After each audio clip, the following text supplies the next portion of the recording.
хавцлагийг эргүүлээ сууж хахад хүүхэд хүчрхийлэх явдал дэндүү их одоо газар авсан байна. Тэр 3 настай, 5 настай, 7 настай хүүхдийг зодож, нүдж, тамхины цогоор түлж гээд ер нь бол хүний ой тойнд багтамгүй тийм айхтар одоо хүчрхийлүүд дэндүү их явагдаж байна. За насан турш байсан ч гэсэн зоддог, зогтдог, арх тамхинд явуулдаг, эсвэл харанхуй шин өвлийн хүүтэнд хүүхдээ гаргаж хөөж явуулдаг гэх мэтлэнгийн дэндүү аимшигтай зүйлүүд гарах юм а. Энэ бүхнийг зүгээр уншаад сууж байгаа тэ миний өөрөө өвдөж яхад тэр зогсож байгаа тэр хүүхд хичнээн их өвдөж байгаа, зовж байгаа, шаналж байгаа гэж бодохоор дэндүү аимшигтай зүйл байхгүй юу.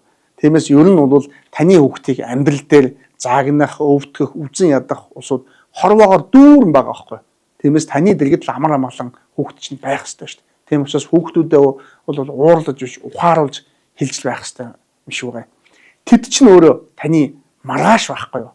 Таныг ядарсан цагт, эмгэн өвгөн болсон цагт хөлий чинь хужих хүн чинь тэр хүүхдүүд чинь штэ тэгжил бодож хүүхдүүдэд хайрламар байна.